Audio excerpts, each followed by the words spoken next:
네, 안녕하세요. 반갑습니다. 4월 5일 일일 브리핑에 들어왔습니다. 올해 금리 인하 없다. 없어요. 금리 인하 없어요. 이런 이야기가 솔솔 나오고 있습니다. 미국으로부터요. 물론 매파적인 발언하는 소수 인사의 의견일 수도 있습니다. 자, 뉴스가 솔솔 나오고 있습니다. 금리 인하 전망 안개 속. 6월에 못하면 7월에 못하고 8월에 못하고 대선을 앞두고 할 수 있을 것인가 좀 불투명하다 이런 부분들까지 겹쳐져 있습니다. 네, 물가는 여전히 높은 상태를 유지하고 있고요. 우리나라도 문제죠. 유가가 90달러, 작년 11월달 뉴스인데요. 유가가 90달러 되면 한은의 예측을 바꿔야 된다. 하반기쯤 금리 인하를 할 수 있을 것이다. 이런 예측들이 힘들어지는 거죠. 왜?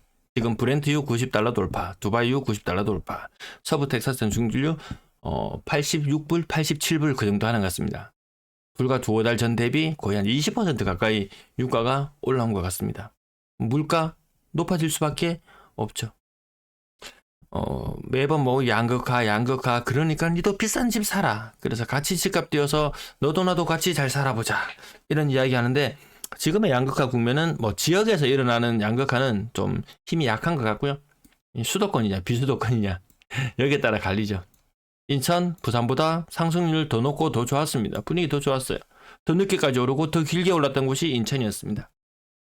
하지만 분위기가 식고 나니까 급격하게 하락했다가 재빨리 거래량이 더 많이 늘어나고 더 반등이 더 강하게 느껴지는 곳은 인천, 부산은 아니더라. 양극화, 이 지역별 양극화 무시 못하는 것 같습니다. 이미 우리는 이 휴전선이 하나 그어져 있는데 또 선을 하나 또 그어놨습니다. 또 그러니까 여기 또 불경 우리끼리 한번 또 잘 뭉쳐보자 또 이렇게 하려고 하는데 나라 경제가 전체적으로 같이 잘 돌아야지 이 부동산도 같이 좋아지는 것이지 소득은 한 5년째 제자리 걸음인가요? 네, 국민소득 기준으로 봤을 때 거의 제자리 걸음 수준이고 물가는 올랐으니까 실질 소득은 감소할 것이고 구매력은 떨어지는 것이 지금 현재의 모습. 이것이 너무 중요한 자료인데요. 또 방송을 너무 안 보세요. 지금 그러면 거래량이 왜 늘어나냐? 보미사철? 아니면 작년에 특례보금자리를 풀고 나니까 투심이 좀 살아나고 분위기가 살아나더라. 그런 기대 심리. 저는 이 보미사철 요즘 이 사철은 크게 의미가 없으니까요. 요거는 제껴두고 기대 심리가 크게 작용할 것 같은데 기대 심리에 큰 찬물을 끼얹는 것이 어제 발표된 요 소식이었죠. 신생아 특례 4조 5천억 대출받았어요. 특례보금자리 론들은 같은 기간 2달 동안 25조를 대출받았습니다. 5분의 1 토막 났습니다. 대출액 자체가. 그러면 올해 풀린다고 했던 35조 이거 다 못 쓰인다고 말씀드리죠. 신규 주택 구입에는 특례보금자리 올 때는 10조를 대출받았는데요. 지금은 1조 2천억 밖에 대출받지 않았습니다. 거의 10분의 1 토막 났습니다. 10분의 1 토막. 그럼 문제는 뭐냐? 초창기에는 대출을 왕창 받아요. 달이 지날수록 대출 받는 규모가 점점 줄어들다는 거죠. 예, 이미 대출 받을 만한 사람은 다 받았다. 이렇게 가는 분위기거든요. 그래서 이 대출액이 점점 순증하면서 스노우볼링을 크게 해서 굴려가야 되는데 아닙니다. 이 점점 초창기에 왕창 대출 받았다가 시간이 지나면 시들시들해지는 게 분위기거든요. 그래서 기대감도 접어라. 봄 이사철 그런 거 없다. 기대감 접어라. 총선이 끝나고 나면 올해 부동산 부양하기엔 대책 별거 없구나. 부동산 시장 우리나라 한 8천조 정도 될 거예요. 8천조. 토지 시장 또 한 8천조 될 거예요. 정확하진 않지만 한 1경 6천조 정도 되는 이 시장입니다. 주식 시장 분위기 지금 좋아지다 안 좋아지다 지금 오락가락하고 있거든요. 주식 시장 띄우고 싶었어요. 근데 안 되죠. 삼성전자 시가총액이 500조 정도 되나요? 이 차지하는 비중이 옛날에는 알았는데 지금 잘 모르겠습니다. 삼성전자가 차지하는 비중이 한 30% 정도 되나요? 전체 상장 시장에? 그래서 그러다 좀 치더라도 한 1,500조 정도 되죠. 1,500조 시장도 저 PBR주 열풍을 불러와가지고 주식 시장을 띄워보려고 하는데 얘도 못 띄워요. 얘도. 얘 지나치게 많이 띄우면 외국인들이 팔고 도망가겠죠. 제 가치보다 높게 띄워버리면은. 아무튼 1,500조 시장도 못 띄우는데 1경 5천조 시장을 무슨 수로 띄울 것이냐. 꼴랑 32조 들고 와서 그것도 다 대출 받지도 않고 4.5조밖에 쓰지 않는 이 자금력으로 이 시장을 들어 올린다고요? 어린 반푼 수도 없습니다. 쿠팡알리 이용 감사합니다. 시청자 수 어제 영상 올렸는데요. 21시간 경과하고 나서 제가 좀 전에 캡처를 했는데 조회수 686입니다. 686. 700이라고 잡고 그래서 700 곱하기 3원은 2,100원. 구독자 10만인 사람들도 한 달에 영상 많이 안 올려서 그러겠죠. 뭐 많이 안 올려서 한 달에 얼마 70만 원, 80만 원 번다 그러던가. 조회수 구독자 1만 명의 조회수 매일 올리죠. 저는 매일 차이는 매일입니다. 매일 올리고 그렇습니다. 네. 자, 매도 물량 55,000개는 뉴 노멀이 된 듯하다. 52,000이 이제 이 선을 이제 애매하게 줄타기 하고 있는데 총선 이후에 이것이 줄어준다면 호재로 작용할 것이고 총선 이후에 별거 없네 하고 늘어난다면 주택시장 가격은 더 하방 압력을 받을 수밖에 없지 않을까요? 전세 물량 어느 정도 정체되어 있는 느낌, 월세 물량도 정체. 매도 물량이 늘어나면 시차를 두고 안 팔리면 어떻게 한다고요?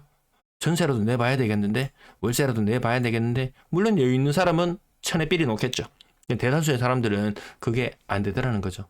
기존 세입자에게 전세조금을 돌려줘야 되면은 그 전에 받은 돈들 상당 부분 많이 유용해서 사용했기 때문에 안 들고 있고, 그래서 대혼란이 여전히 진행 중인 것 같습니다.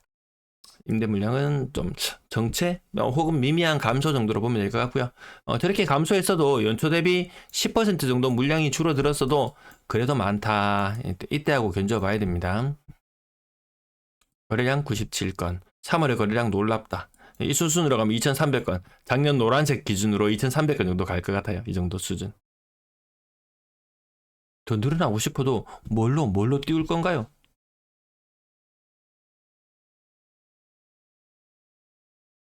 거래량 지금 여기서 한 500건 정도 더 늘어나면 2,200건, 2,300건까지도 가능한 그런 속도로 움직이고 있습니다.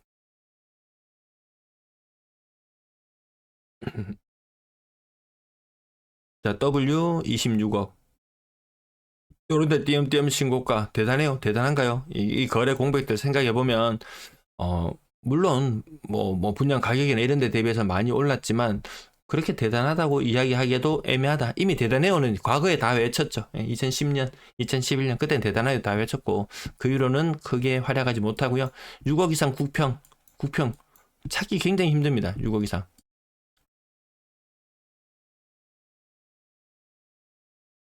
해운대 아이파크 80제곱미터 여기 한 30평은 8억 3천. 대현 롯데캐슬 레전드 7억. 연산 롯데캐슬 골드폴에 거의 한 7억. 요런 느낌이죠. 부산이 하여튼 요런 7억 정도 느낌. 대구는 요 정도 수준이면 한 5억 조금 5억 5.5억 뭐 요 정도 느낌.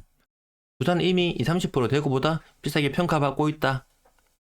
그래서 뭐 저평가니 어디에 비해서 서울하고 견주면 한없이 부산의 가격이 초라해 보일 수도 있지만 부산과 대구를 견주어 보면 또 대구의 가격은 또 초라해 보이거든요. 이미 상대적인 그 인구의 우위나 이런 것에 맞게 아파트 가격은 다 정해져 있다. 어디 저평가 없나? 눈을 씻고 찾아봐도 그런 거 힘듭니다. 다 정보가 다 뻔하게 돌고 다 뻔하게 다 알고 있습니다. 다 부동산 박사가 되어버렸습니다. 사실 뭐 부동산 대단한 거 있나요? 거래 가격 체크해보고 거래량 체크해보고 향후 뭐 거시적인 측면에서 경제 흐름이 어떻게 흘러갈 것인지 그런 부분들 정도만 체크해봐도 지금 부동산 방향 뭐 크게 놓치지 않고 따라가고 있다. 제 방송을 매일 보시는 분들 거래량 체크해드리죠. 가격 체크해드리죠. 딱히 어디 뭐 빠지는 게 없는 것 같더라. 뭐 특별히 뭐 또 대단한 뭐 이렇게 뭐 정보통이 있어가지고 뭐 특별한 호재나 이런 지역들 물론 생겨날 수도 있겠죠. 개발 호재나 이런 것도 생겨날 수도 있겠죠. 지금은 그마저도 소용없더라.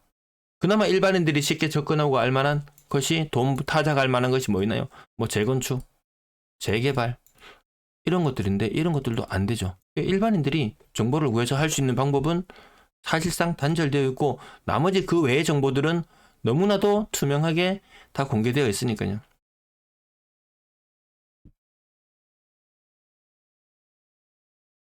미세하게 더 빠지는 느낌. 아마 그 정도만 지금 알고 계시면 되지. 지금 거래량이 일부 늘어나면서 가격까지 올라주면서 이것이 1년 전의 모습이었습니다. 1년 전의 모습은 거래량이 늘어나면 특례보금들이 나왔을 때 거래량이 늘어나면서 가격도 반등하는 그런 형태였는데요.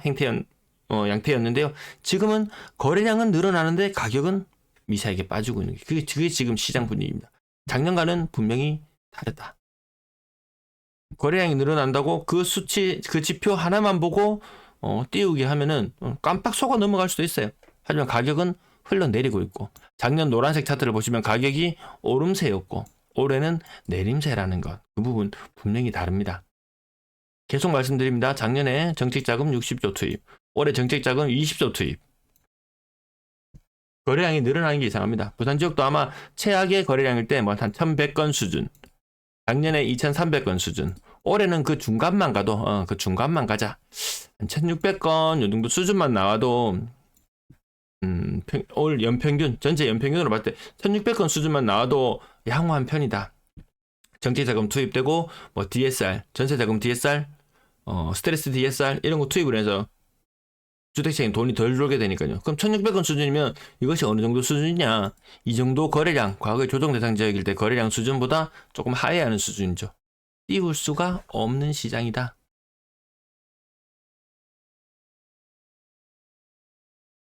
비싼 아파트 많이 거래되는 것 같죠?